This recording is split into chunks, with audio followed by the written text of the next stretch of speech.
Assalamualaikum warahmatullahi wabarakatuh. Saya Depri Andan Saputra, MPM 2042-20242. Baiklah, di sini saya akan mempresentasikan materi tentang menganalisis kebutuhan pembelajaran IPS berdasarkan kurikulum yang relevan. Materi yang pertama yaitu tentang dokumen kurikulum 2013. Menurut Daryanto, tahun 2014, halaman 22, kurikulum adalah rencana pendidikan yang memberi peluang pada pelajar guna mencapai potensi maksimalnya dalam lingkungan belajar yang asik juga sesuai dengan kapasitasnya agar mempunyai sifat-sifat yang dihargai oleh lingkungan ataupun negara.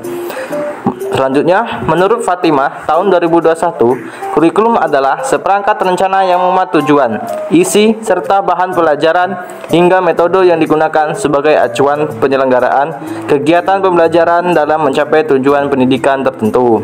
Jadi, dapat disimpulkan bahwa kurikulum adalah rencana dan pengaturan yang berisi tujuan, isi, dan bahan pelajaran, serta cara yang digunakan untuk mencapai tujuan pendidikan.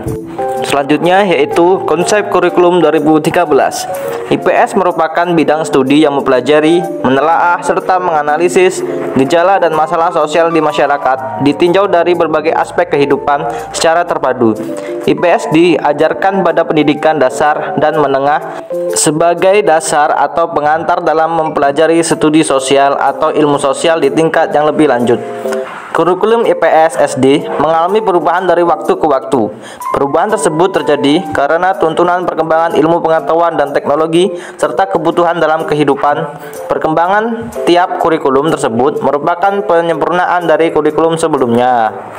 Selanjutnya yaitu tentang model-model pembelajaran IPS dalam kurikulum 2013. 1. Problem Basic Learning atau PBL adalah metode pengajaran yang berincikan adanya permasalahan nyata sebagai konteks untuk para peserta didik belajar berpikir kritis dan keterampilan memecahkan masalah dan memperoleh pengetahuan. 2. Model Project Basic Learning atau PCBL adalah model pembelajaran yang melibatkan keaktifan peserta didik dalam memecahkan masalah, dilakukan secara berkelompok atau mandiri melalui tahapan ilmiah dengan batasan waktu tertentu yang dituangkan dalam sebuah produk untuk selanjutnya dipresentasikan kepada orang lain. Yang ketiga, Discover Learning adalah langkah-langkah sintaksnya yaitu memberi stimulus, mengidentifikasi masalah, mengumpulkan data, mengolah data, memverifikasi, dan menyimpulkan.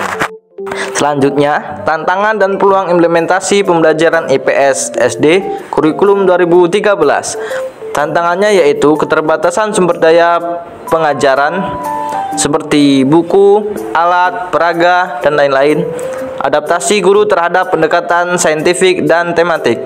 Peluangnya yaitu mengembangkan siswa yang lebih kritis dan memiliki wawasan sosial yang luas, memanfaatkan lingkungan sekitar, berbagai sumber belajar IPS. Kesimpulannya, kurikulum 2013 secara relevan memenuhi kebutuhan pembelajaran IPS di jenjang SD dengan pendekatan yang menekankan pada pengembangan kompetensi dasar siswa, baik dari segi pengetahuan, keterampilan, maupun sikap siswa, maupun mengaitkan materi pelajaran sosial dan kehidupan sehari-hari. Materi selanjutnya yaitu tentang kurikulum merdeka. Kurikulum merdeka menurut Nadiem Makarim adalah pendekatan pendidikan yang memberikan kebebasan dan fleksibilitas kepada sekolah untuk mengembangkan kurikulum sesuai dengan kebutuhan siswa dan konteks lokal.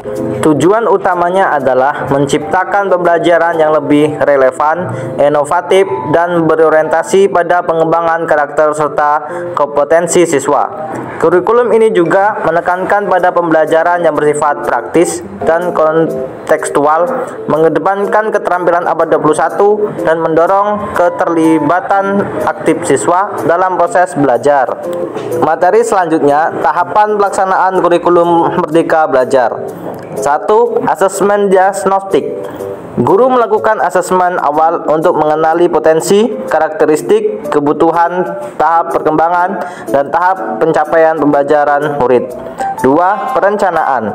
Guru menyusun proses pembelajaran sesuai dengan hasil asesmen diagnostik, serta melakukan pengelompokan murid berdasarkan tingkat kemampuan.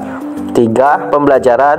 Selama proses pembelajaran, guru akan mengadakan asesmen formatif secara berkala. Hal itu dilakukan untuk mengetahui progres pembelajaran murid dan melakukan penyesuaian metode pembelajaran jika diperlukan. Selanjutnya, karakteristik kurikulum Merdeka Belajar. 1. Memberikan fleksibilitas bagi pendidik dan dukungan perangkat ajar serta materi pelatihan untuk mengembangkan kurikulum satuan pendidikan dan melaksanakan pembelajaran berkualitas. 2. Capaian pembelajaran per fase dan jam pelajaran yang fleksibel, mendorong pembelajaran yang menyenangkan dan relevan dengan kebutuhan pelajaran dan kondisi satuan pendidikan. Selanjutnya, prinsip pembelajaran kurikulum Merdeka. 1. Pembelajaran intrakurikuler. 2. Pembelajaran kokurikuler. 3. Pembelajaran ekstrakurikuler. Hanya inilah materi yang saya bisa sampaikan. Semoga bisa bermanfaat untuk kita semua. Saya akhiri. Wassalamualaikum warahmatullahi wabarakatuh. Terima kasih.